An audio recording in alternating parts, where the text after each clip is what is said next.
Good evening, everyone. We are really so happy. We feel privileged and really lucky that the author of the book Rearming Hinduism, Mr. Vamsee Juluri, is here. This is the first time we have met him in person, and just in few minutes and hours, we really feel very happy and close to you, sir. Thank you for accepting our invitation and coming to Hyderabad.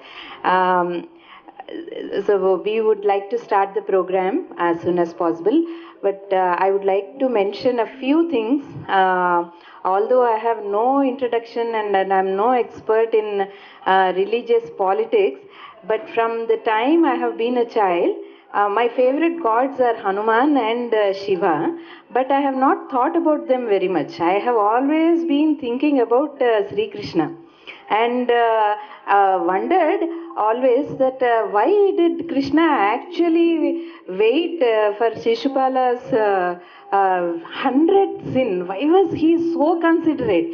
And why did he not actually kill Dusasana on his first sin? And why did he wait for so many sins to occur? But then, and then I understood slowly, I've read a little bit, that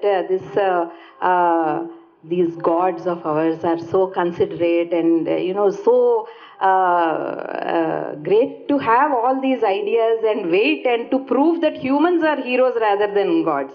So at that stage, when I have actually heard things like Krishna is a warmonger, that came as a surprise to me, and it was so shocking that how could anybody say that Krishna is a warmonger when I grew up with an idea that he was the one who waited for 100 sins to happen before he could actually do something to a papi. And that is when we started reflecting, and then I do know that there are a lot of swamis, a lot of maharshis, lot of dharmakartas who keep discussing these things and debate these things and give answers to all these things. But then I was always worried about the unfortunate English lot, especially our children, who do not have access to these maharshis or yogis, but then they deserve some answer. And where do they get these answers? And when I read Vamsee's book, I thought the answers are coming. And I am really so happy that he is here today and he is addressing this small group. Thank you very much, sir. We'll start with a small prayer. Keurani bhushayanti purusham harana chandrojvala na snanam na vilepanam na kusumam na alamkrita mutaja Vanyeka samalam karoti purusham ya samskruta dharyate kshiyante kalu bhushanani satatam vagbhushanam bhushanam vagbhushanam bhushanam.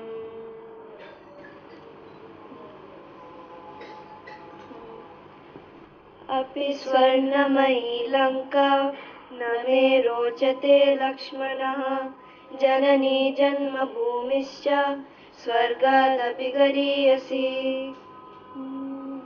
क्रोधात् भवति सम्मोहः सम्मोहात् मतिविभ्रमः मतिभ्रमिष्यात् बुद्धिनाशः बुद्धिनाशात् प्रणश्यति विद्या ददाति विनयं विनयाध्याति पात्रतां पात्रत्वात् धनमवाप्नोति धनात् धर्मं ततः सुखम्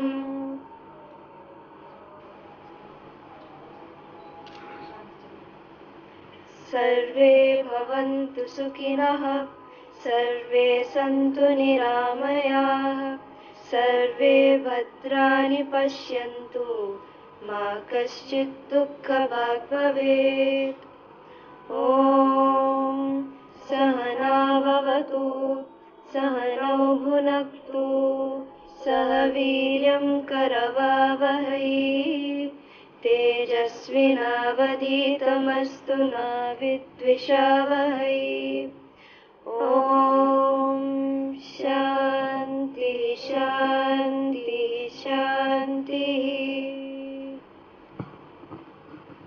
Vamsee to the stage, and I would like to invite Dakshinamurthy Garu to honor him. Please come, sir.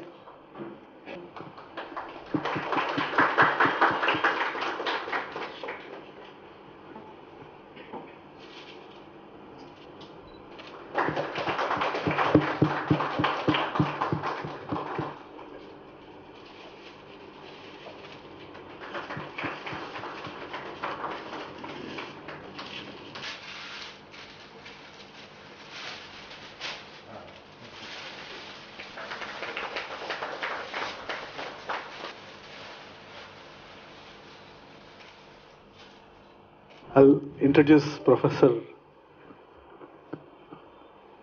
Juluri Vamsee. I'll just say in 30 seconds, and then I'd like him to speak about his book. Professor Vamsee Juluri has done his PhD from University of Massachusetts in 1999. And he is currently working as a professor in the Communications and Media Studies Department in University of San Francisco. He's currently working as a professor in Communications and Media Studies Department in University of San Francisco. He has written a couple of books in the past. The Mythologist is a fictional work that he has written. He has written a lot on Hinduphobia in the Western media and academia. I have read a lot of his articles in the past, but I was really glad to read this book because this book summarizes in the most crisp and fashion possible that I have read. I've read a lot of books and I've read a lot of authors who have written on this subject in the past, but I have not seen a book which summarizes and presents arguments against Hinduphobia in the fashion that Professor Vamsee has done. When I heard that Professor Vamsee is not going to come to Hyderabad for a book release function, I was really looking forward to actually seeing him here. But when I realized that from Delhi he's going to Mumbai and from Mumbai to Bangalore and not really coming to Hyderabad, I thought I should ask him to come here. So I asked Anand Vishwanatha, who's a common Facebook friend, and Sadhana to put in a word. And Professor Vamsee was supposed to go to Bangalore from Pune, but based on our request, he has changed his plans and he has agreed to fly here, speak here, and then actually go to Bangalore for a very large function there. It's in a huge auditorium, the same book release function that is happening in Bangalore. That will happen tomorrow. So we are very lucky to have Professor Juluri here, and we'd like him to speak a little bit about the nature of Hinduphobia in the Western media and Western academia. What it is that is being done by intellectuals like him, and what is it that we need to do to counter this, and what dangers does this pose. And not only from the perspective of maybe Indians living in the US, because this could be, he could be speaking about Hinduphobia in the Western media and Western academia, but what dangers does it pose to Indians living in India who are sucked into the English education-based ecosystem in India, and as Anu has said, do not have access to the traditional knowledge systems that are prevalent in India and which go on as if there's nothing really happening around them. But the thing is that everybody knows that they are weakening, they are getting weakened quite a bit. And we are at this point in time in a very dangerous situation. And though the reach of English education is not much, even at this point in time, and we are very lucky to be in such a situation. The thing is that the power that is held by what is represented by these forces of Hinduphobia extends and reaches even all the way up to our villages today. And it does pose a real danger and has real consequences for the future of our children in India. With this, I'd like Professor Juluri to speak a few words, and then after that we'll have light snacks, and then there'll be question and answer session. Thank you very much. Thank you all for coming at such short notice, and my thanks to both of you for your wonderful hospitality. Like you said, I too felt like I came home in a way I didn't before. This is my hometown, and you are my home, and our cause is our home. Our Sanatan Dharma is always home. I just wanted to begin by reading the opening page of the book, just so you get a sense of how this book is written and also where it's coming from in the heart. And I must also note, I do not know whether it is coincidence or design or blessing. It's probably blessing that at the top of the puja room here is Lord Narasimha, who is also on my cover. And, oh, by the way, so the title of the book, Rearming Hinduism, as you might have guessed, has raised eyebrows and hackles among my lefty academic friends. So anyway, it was inspired by the picture. When I saw this picture, I said, this is the picture I would like on the cover of my book. It looks, this is from the famous Hampi, and it seemed to me that Lord Narasimha was sitting down to write something, but his hand has been, chopped off. So for me, rearming Hinduism literally means let's get our hand back to write our own history.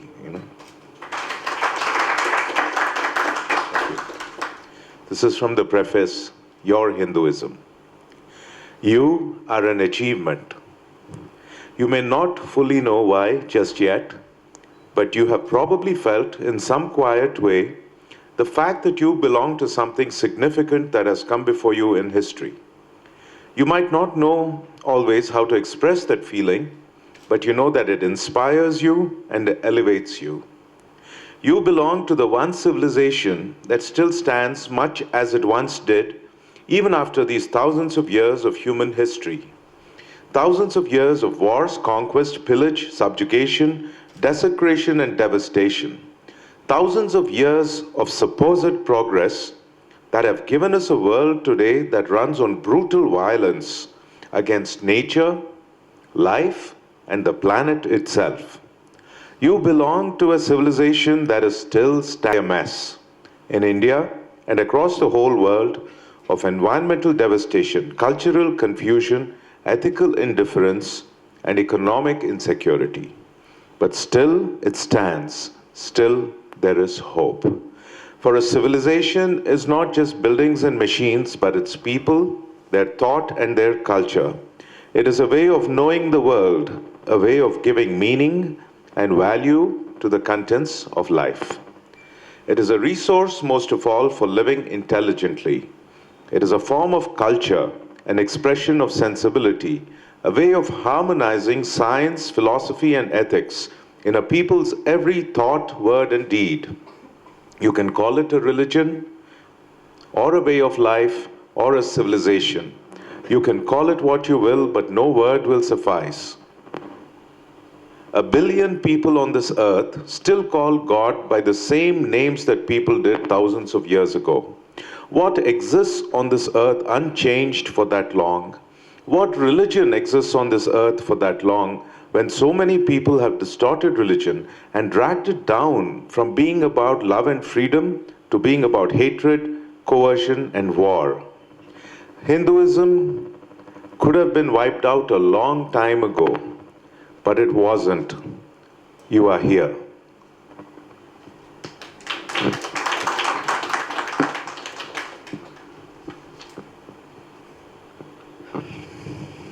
All right, so I have broken from the academic consensus in my field, in the media today. I've been breaking for several years, and with this book, and with the distinguished panel I was on in Delhi, I guess I have really broken with the deluded left, which is sad because I owe a lot of my insights and knowledge about the world to my training in academia in a leftist tradition. I share some of the same goals about poverty, inequality, the environment, and so on. But how on earth they went so crazy on us? That is what I would like to discuss today, and some ideas for how we can heal them before they destroy whatever little is left good in the world. So I believe we are living through a moment of civilizational awakening, nothing less. Now, the energy that I see in India, in the diaspora right now, in terms of trying to rediscover our culture, our civilization, our thought, it's really mind-blowing. I mean, I haven't seen anything like this in the 30 or 40 years that I've been in India. I mean, sure, we always had temples, we always did pujas, but the present moment is, I think, something else. And it has been building up to this for several years now. The problem, of course, is that it started in somewhat rough ways, particularly in the 80s. It was highly politicized and political. And the mainstream academic and intellectual discourse totally put us in a corner because of that and said, whatever is happening now is, fascism and Hindu fundamentalism and things like that. And that's what I had to suffer through for many years when I got my PhD.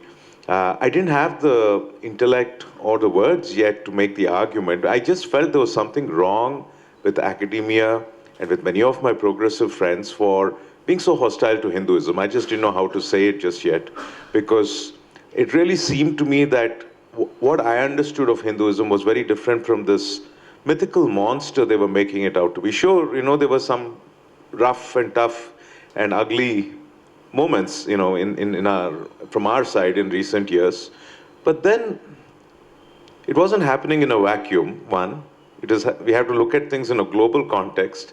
And two, that was not what the mainstream of our lives and our culture and our civilization was about.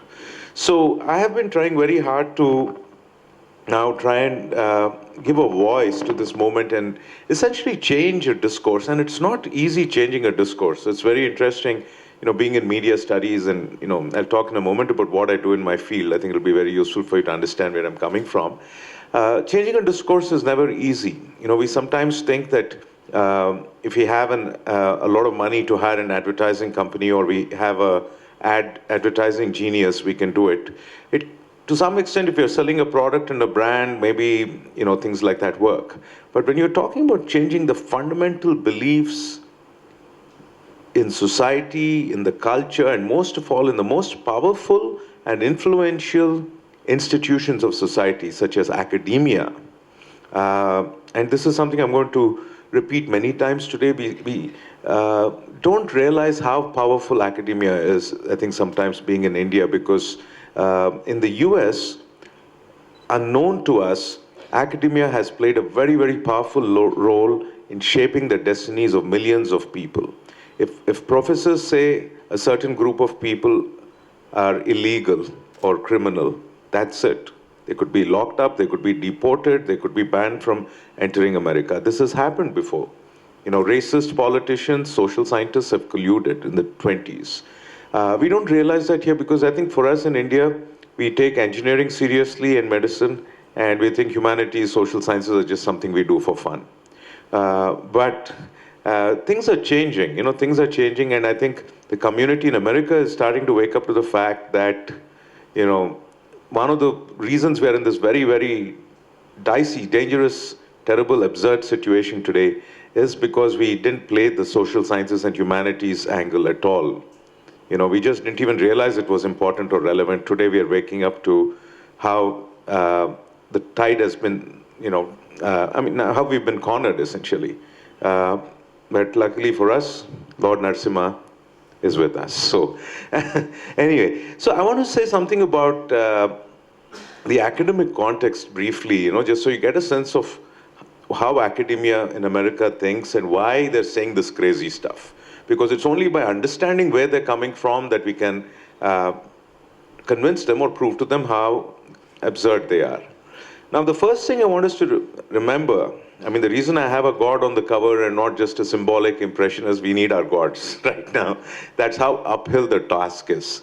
And I want you to try and think of one or two moments in history where human beings face the predicament we are facing today, where in your heart you knew one thing was true, but the whole world was telling you that you were wrong, and getting very, very violent about it, and oppressive and intolerant about it. And you had nothing to fall back on except your conviction that truth was on your side and somehow God, Dharma, something would protect you and see you through. To give you an example in science, maybe this is what Darwin felt like. The way Hindus are feeling today, like you and me, is probably what Darwin felt like when the church and the conservatives ganged up on him and said, "You're wrong, what are you talking about? My ancestor was not a monkey," So maybe this is what Lincoln felt like, when he had to say, these people are human beings, they're not slaves, they're not property. So it's a very tough challenge. We never saw it coming because I think, we were relatively happy, easygoing, we are good at adjusting, we're good at getting along, good at being successful, especially in America. We've been a pretty prosperous community. But we didn't realize, I think, that ignoring definitions, ignoring intellectual debate eventually catches up to us. And, so today the situation is very alarming in America. So actually, let me go straight to the alarm part, then I'll backtrack to the academia part. How many of you remember this controversy about the BBC documentary a few days ago? Can you please raise your hands? Was it noticed here? Okay. All right, it was noticed. Okay, so, sometimes my writing is characterized by fellow NRIs or even leftist Indians as somebody who's, missing his homeland and therefore is, trying to paint a very rosy portrait. It's not nostalgia. It's not just love for India. Of course, it's their love for Hyderabad in particular, and Telugu Mata. All these things, these are there. But my ultimate love is for truth. That's my professional predilection. Society, my parents, the community, put something in me to make me go into this profession and read all these books and gain an education. There was a social investment in creating my thought and work at this moment.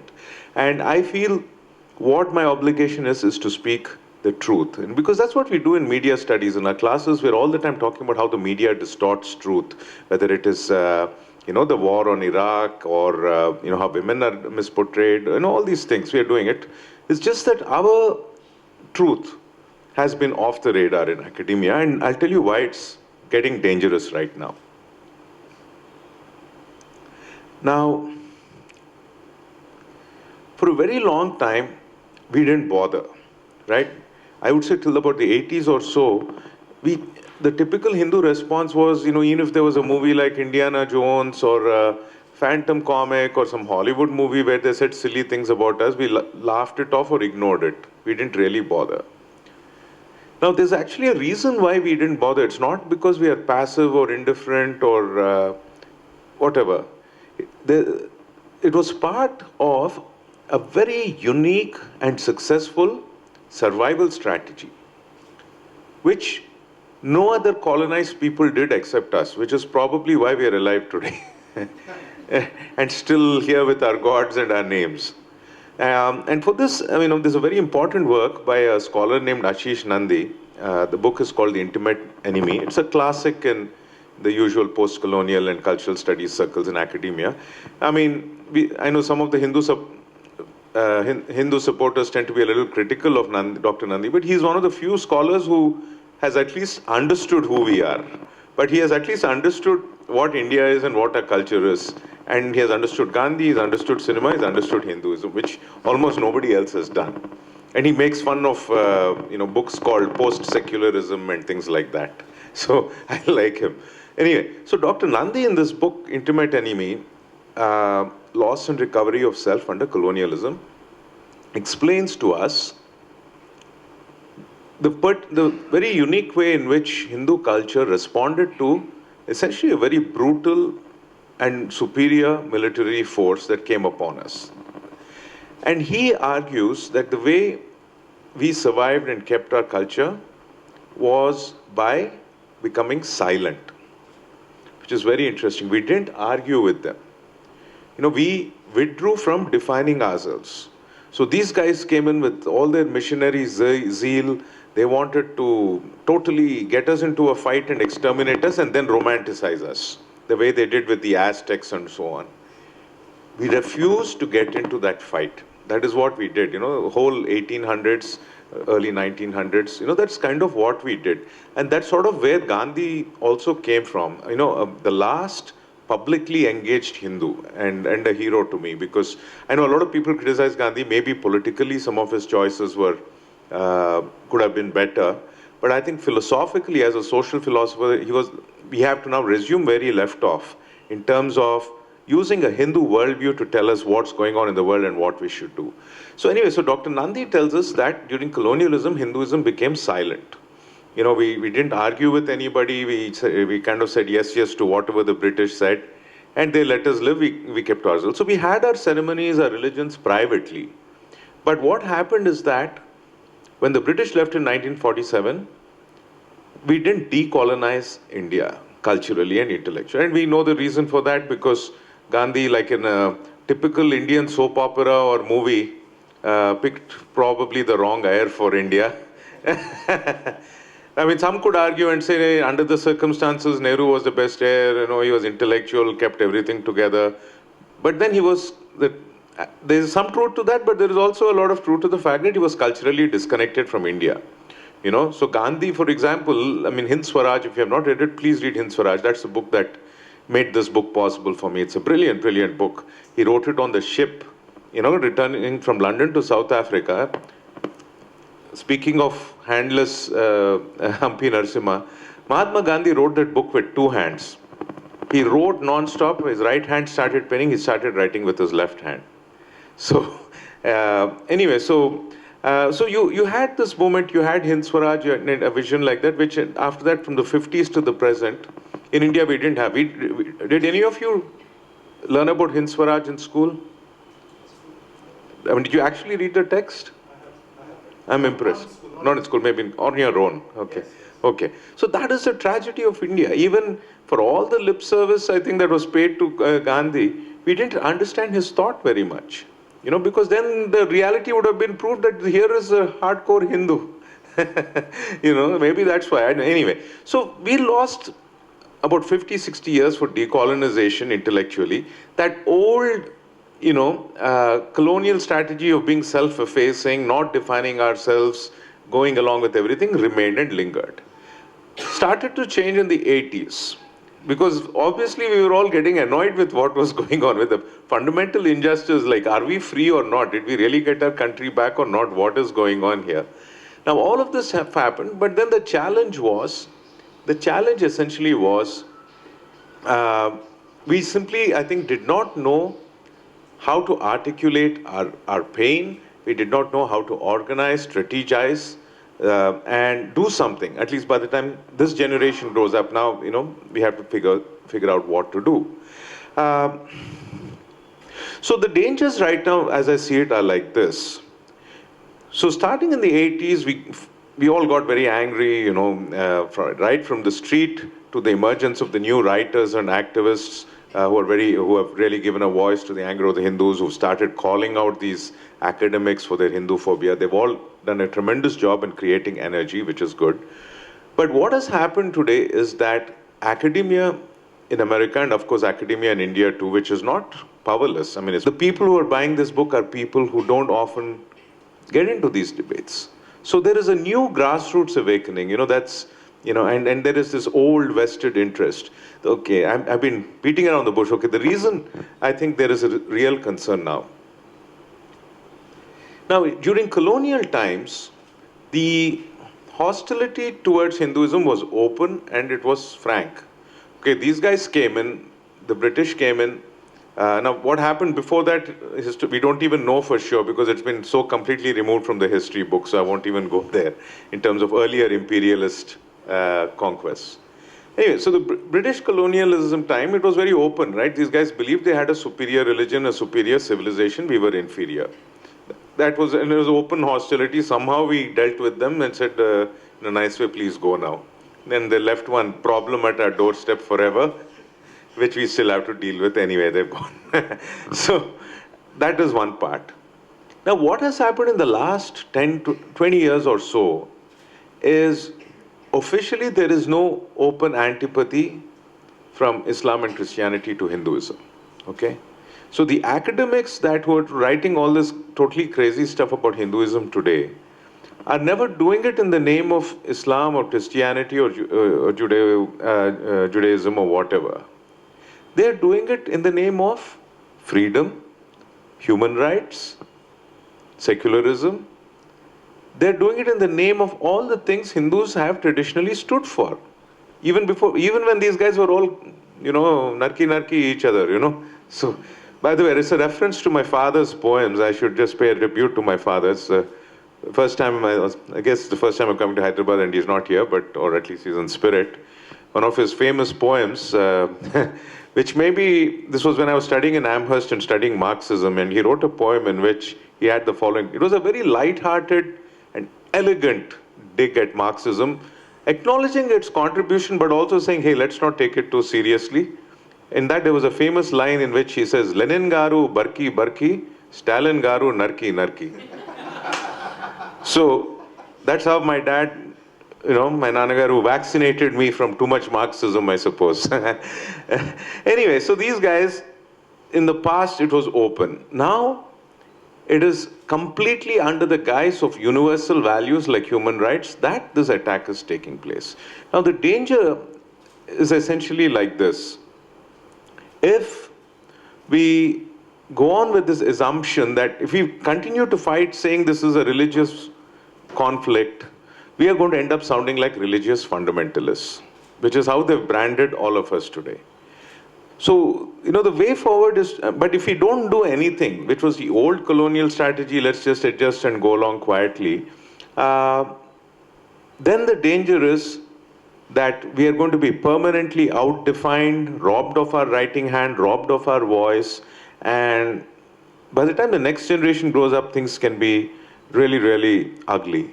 Okay, so let me tell you why this particular phase or brand of Hinduphobia has emerged. And then I think I'll come back to some of the immediate things that we should be doing about it. Now, I've come into this field not from theology. I'm not a professor of religion. I'm not coming into it from history. I've come into it from media studies, which is actually a very, very interesting field. It's a new field. And what we do in our subjects is really a mishmash, it's very interdisciplinary, it's like sociology, history, anthropology, a lot of subjects with an interest in media and culture. The challenge is, it's a new field. Promise is, I can talk about anything in my field because the media talks about everything. You can use the media to get into almost any issue on earth. So this is how the field is, and I'm telling you this because this is the best way to understand Wendy Doniger and many of these people. Now, when you think about it, the social sciences are relatively young, hardly 100 years old. Psychology, political science, anthropology, these were some of the oldest fields started in the early 1900s. The big push in all these fields was that they had to be as scientific as the sciences were. So they tried to be very objective and rigorous and so on and so forth, but usually they weren't. They were just being very biased because the social sciences were dominated by a small group of people from very essentially rich white males from England and Europe, and their Eurocentrism, their prejudices were all over the place.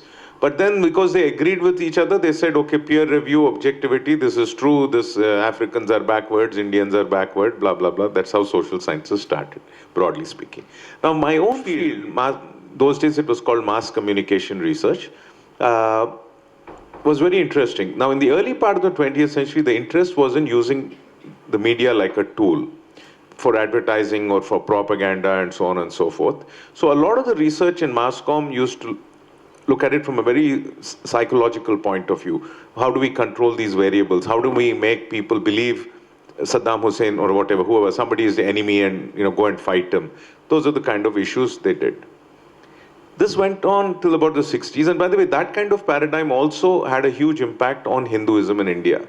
Because from the 50s to about the 70s, the dominant paradigm in my field was called development communication. And the whole assumption, if anybody studied mass communication research in India in the 50s or 60s, probably what they studied was, essentially how to develop India using Doordarshan and All India Radio. And development was basically rooted in some very horrible Hinduphobic assumptions as well. The idea essentially was that India was poor because of Hinduism. So it was there, in every field, this kind of old hostility was there. Anyway, so all that started to change in America and all over the world pretty much in the 60s and 70s. Now, all these upheavals took place in the university campuses in 1960s and 70s. So think of Beatles and Bob Dylan and all this, let's change the world stuff. In academia, there was virtually a revolution. And for the most part, it was a good thing because what it did was it ended the old dominance of the Eurocentric paradigm. So all the old scholars who were sitting in their Ivy League offices saying, oh, Africa is backward and India is backward, they just had to give way. And to a large extent, they were just pushed aside, by all the new voices and forces that emerged in academia. And a lot of it came from the contribution of a particular place called the Birmingham Center for Cultural Studies, where a group of scholars changed the whole field of media research forever. And their contribution was to really start looking at cultural experiences, meanings. How do people think about society? What are the meanings they give to things? And what are the political implications of that? So once that kind of thinking emerged, and it went into almost every field, from English to media research to history, anthropology, etc., it really created some exciting knowledge, knowledge that was going to help human beings. So what universities did was they said, okay, now we're going to improve the way we were doing it. So in social sciences and humanities, we'll set up all these new departments like Asian studies, African studies, ethnic studies, gender studies, gay and lesbian, all these, lot of new, voices began to emerge. On the good side, it meant the old prejudices were being challenged. And on the bad side, what it meant was identity became the only touchstone in the social sciences and humanities for any knowledge that is going to be produced. Okay, so it became, identity politics became a totally, a pestilence. What else can I call it? So, and this has totally affected us for the following reason. In the 70s, when all the formerly colonized, oppressed racial minorities, the blacks and Africans, Latin Americans, all got a voice in academia, we didn't. Couple of reasons. One, we didn't have a huge presence, and second, the few of us who were there were already, brainwashed into the secular Nehruvian, delusion. They didn't speak for us. They didn't take along the reality of all of us, hundreds of millions of people. They just went there and went into that usual thing, agreeing with them. So the next thing, when somebody like me gets into this field in the 90s, I suddenly have to learn, much like your children are still having to learn to this day in India, not just in America and India, that in this new identity calculus, we are the villains. Okay? So being Hindu means, being the oppressor. Being like, so basically there are three villains right now in academia. There's the Americans, there is the Israelis, and there's the Hindus. And I think we kind of sensed it, and we tried to make alliances with, the Jews, and to some extent in America there was a resonance because they're also very traditional, relatively speaking. But we've not gone very far for a couple of reasons. And I tell you the first reason, I talk about it in the preface of my book. It's very important to recognize. I know right now we are very upset with the left and all that, but in America, we have to find our own path. And so here too. The problem is, unlike Islamophobia, Hinduphobia today comes both from the right and from the left politically. Right? If you look at the American right, if you look at Fox News, the Republicans, conservatives, and then if the most of the professors find one issue they agree on. They won't agree on global warming, they won't agree on economics, they won't agree on anything except Hinduism is bad. In America, what happens is today, Islam is a protected identity. Because post 9/11, a lot of Americans felt bad. They said, we shouldn't, stereotype all Muslims as terrorists. Which is fair enough. Okay, fine. You want to be fair about it, be fair. But what has happened essentially is that the American left has decided to come to the rescue of any kind of prejudice or stereotype that Muslims face. The American right doesn't like Muslims, doesn't like Hindus. But the American left, while ever ready to fight for justice for Muslims, for blacks, for every community, when it comes to us, doesn't want to do it. A recent example in absurdity, when that poor grandfather, the Gujarati gentleman, was attacked by the crazy guy in cop in Alabama. When that poor gentleman was, brutalized, I had a feeling, this was going to be twisted out of context by the left, and I wrote something in Swarajya about it. And believe it or not, 2-3 days after that, one of these South Asian progressive activist groups goes to town saying that Hindu nationalists are trying to hijack this issue. And they tweeted something which went viral. All the South Asian celebrity journalists and comedians and, they were all tweeting it saying, yes, it's time these Hindutva fascists learned their lesson. If you don't stand up for blacks, this is what is going to happen. What was the connection? So I looked at the website of this group. It's called SALT or some pepper or something like that, South Asian Alliance for something. And they talk about how there are all these hate crimes against Muslims, Arabs, Sikhs, and other South Asians. Why are they afraid to just say that, yes, Hindus can also be the victims of prejudice? They won't. The temples were vandalized. These guys won't say a word. This poor man was attacked, and these people argue, no, it's not because he was Hindu. And my argument essentially is, how can you be sure? For 40 years, American children are learning total nonsense about Hinduism, right? But how do you know that this policeman didn't somewhere in his mind, watch Indiana Jones or Slumdog Millionaire, or learn in a school that Indians are essentially barbaric people? Who knows whether it, Anyway, so to go back to how the field changed, and then I'll wrap it up in 5-10 minutes and look forward to conversation. So this identity politics emerged and made us the bad people. Now, the problem with that essentially is that we had no voice in academia. And so for me personally, when I got into this field in the 90s and I started teaching, I just did not know how to create a response to this. It was too raw. The last 10 years, I've been teaching some classes I really love at USF. I teach classes on media and violence and stereotyping, globalization and media, Indian cinema, Gandhi and media. I teach all these classes, and luckily, even though most of my students are Americans, they're very open-minded to what I say. They realize that, yes, Islamophobia is bad, prejudice against any community is bad, and they agree with me. They say, of course, prejudice against Hindus is bad. It's just that they say, oh, we didn't think that way till you told us.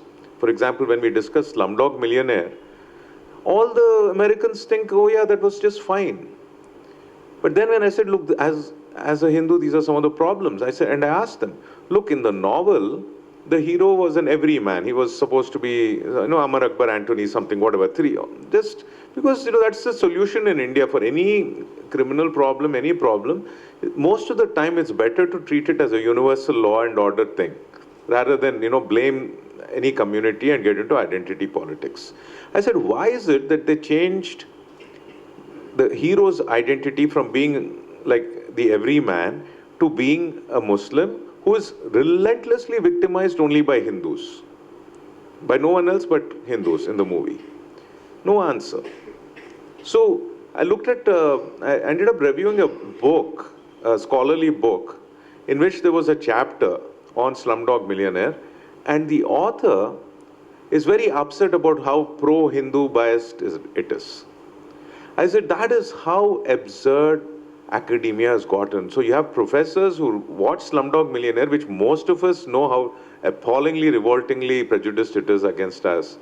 That guy who sings Surdas and mutilates the poor children. All Hindus. Now, that's how warped academia has become. Now, to give you the sense of how this particular... Okay, so I got into this from about 2006 or so, and I was always looking at it, writing about it, saying, how come nobody talks about stereotyping against us? I mean, sure, we're teaching, these issues about everybody, why not us too? Two incidents actually got me involved with this in a big way. The first was the 2006 California textbooks controversy. Right, so after several years, the Indian community suddenly realized that for 30 years, our kids go to school, come back and tell us why, there's all this nonsense being taught about Hinduism. And parents say, no, don't make a fuss, it's okay, it doesn't matter. Kids in America have come back crying, because the teachers in science would tell them, you people worship gods. So much trauma, But anyway, we've suffered for many years, and finally, the community got organized, mainly the second generation, like HAF, who were all, second generation people. And they found out, again, even with the school textbooks, there was a decolonization movement we missed.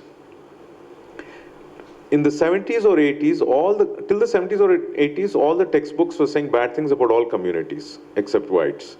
But then the Muslims parents, the Jewish parents, they all organized and said, let's change it. Now, there was a law in California which says the minority feeling should not be offended. We must promote diversity and respect for all faiths. So they used that law, they got it done. When it came to us, it was very, very nearly done. The government, whatever, the Board of Education agreed.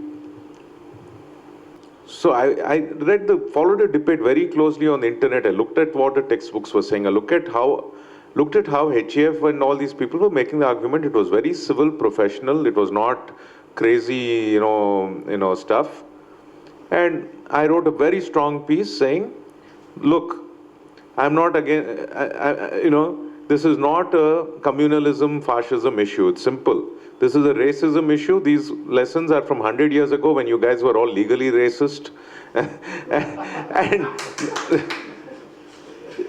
we've been very, very patient. We lived through all this. Now we are saying, let's change it. Hinduism doesn't begin with Aryan invasion, and when we go to Livermore Temple or the Queen's Temple or the Pittsburgh Venkateswara Swami Temple, when we say Uttishta and all this stuff, I mean, we are not saying oppress the Dalits, we are not saying oppress the women. We are just saying God, we're just adoring the divine, that's what we are doing. To this day, they're struggling. For me, the other big moment was the Bombay attacks, 2008. I mean, it was so brazen, brutal, violent. And you had the New York Times and the Guardian and LA Times all publishing op-eds saying, oh, now India is going to go to war, the Hindus will oppress Muslims, blah, blah, blah, and all of this has happened because of India and Kashmir. All of this has happened because Hindus are rich and Muslims are poor. And I said, this is the limit. I mean, if you guys start justifying, terrorists because of some warped sense of, social justice, that's the limit. So, I mean, from that time I kept stepping up what I was writing, and eventually, last year I wrote this book in 3 weeks. And I mean, that's when the Wendy Doniger controversy took place. So I just want to tell you just briefly what my critique of Doniger is, because the first half of the book is a response. Have any of you read Doniger's book or tried to read it? I'm curious. I tried to read it. Okay. Yeah. Now, here's the thing that happens. So, Wendy Doniger is considered to be the world's greatest expert on Hinduism.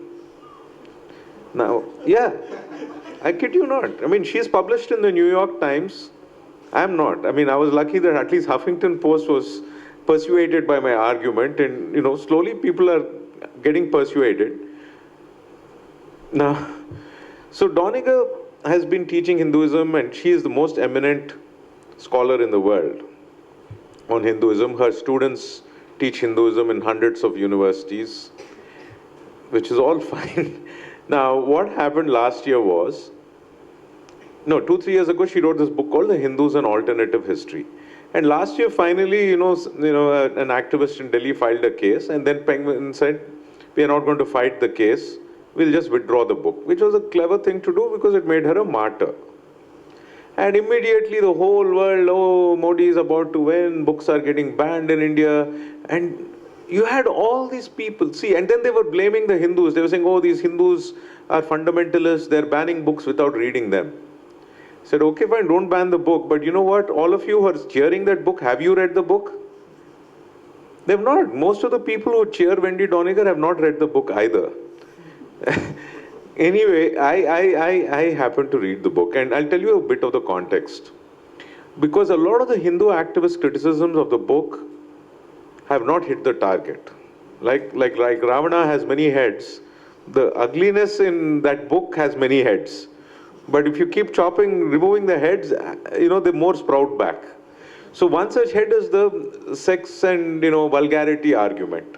It is true she makes very bizarre and vulgar interpretations, which many other scholars also disagree with, but it's hard to win that fight. Because then they'll say, oh, you Hindus, you're fundamentalists, you're against Valentine's Day, you're doing Garva Apasi, and oh, you're after this Wendy, who's the greatest scholar. So that is not going to work. The real point is, and this is what I'll tell you where she's coming from, why I talked about cultural studies. The Hindus and alternative history. Okay, this is the premise she is working on. Remember how I said in the 70s, all these new identities became, important in academia, like minority voices, oppressed voices. In India, it was subaltern studies, Dalit studies, things like that. Now, in America till the 70s, there was a dominant story in the culture, right? I mean, history textbooks used to teach that, Christopher Columbus was a great explorer who discovered America, and there were only savages living in America. Now, in the 70s, 80s, all that changed. Most American kids today will tell you, that Columbus was a colonizer. These people were not savages. They were unjustly exterminated. Now, there were many good books, which Lies My History Teacher told me, Howard Zinn's A People's History of United States. All these books came about really giving a voice to silenced groups. Now, Wendy Doniger is making the same claim. By alternative history, what she means is, there is this dominant Hindutva history, which thinks that Hinduism is a nice religion, which is very peaceful and so on. But I'm giving you this alternative history where I'm telling you about, women and lower castes and animals and all these things.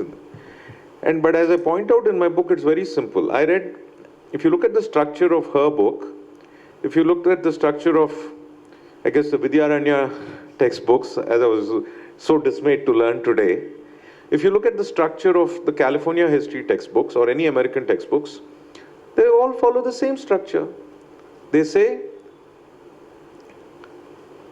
Hindus essentially are invaders of India.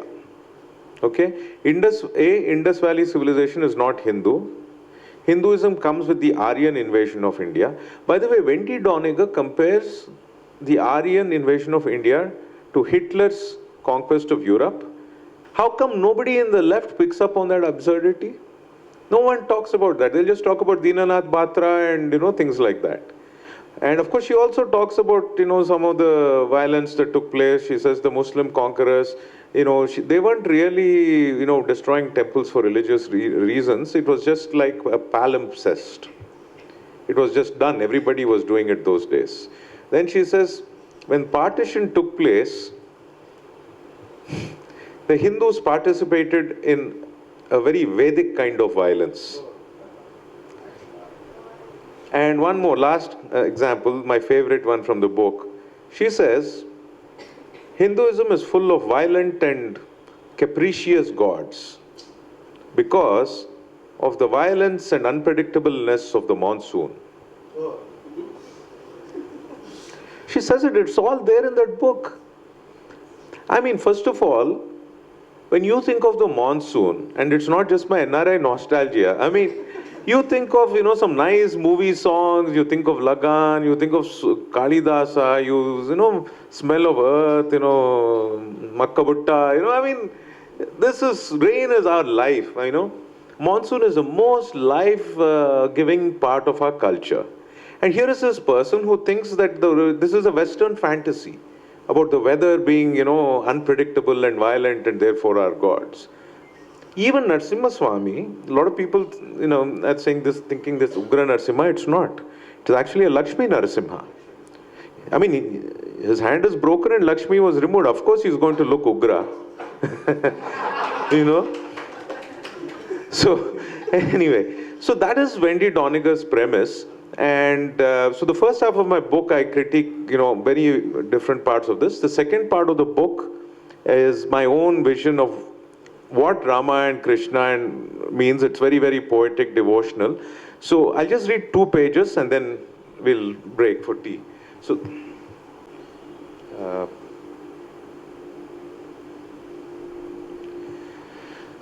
the second part of the book is called, first half of the book is called Desa Kala Dosha. No puja for that except this being read by you. That is the puja, the yagna. It's a critique of Hinduphobia on the terms of academy. The second half is called Sanatana. What I think is eternal about our stories, our wisdom, our arts, our music, sculpture, everything. This is from a chapter called Cousins and Friends, which is really about what Rama and Krishna, how I see the meaning. Hinduism is rooted in one glorious instruction, which is to see all as one. Tvameva. It is an instruction ideally pursued in certain idyllic environmental conditions. In the forest, perhaps, in the deer park, perhaps, in the morning sun-bathed face of a Himalayan peak, perhaps, the sense of you alone is clear. There, the salt and water dissolve peacefully, like in the Upanishadic example. There you are alone, a sage withdrawn from world and worldly mind. There you can be one and become one. But what of the rest of us? What of all of us living not in forests, not in serene Himalayan lake hermitages, but in this world of noise, anger, competition, desires, demands, and most of all, of people who will not be what we hope they will be. We are put here in a social world, in a family, in a job, in a school, in a community. We are not just spirits in search of truth, but we are sons and daughters, mothers and fathers, brothers and sisters, cousins and friends, colleagues, co-workers, teachers, students, races and nations even. We are in this world. We are here as sons and daughters, mothers and fathers, brothers, cousins, friends, Krishna and Yashoda, Rama and Kaushalya, Sumitra, even Kaikeyi, Parvati and Ganesha, Krishna and Arjuna, Rama and Hanuman. Between them unfolds the universe.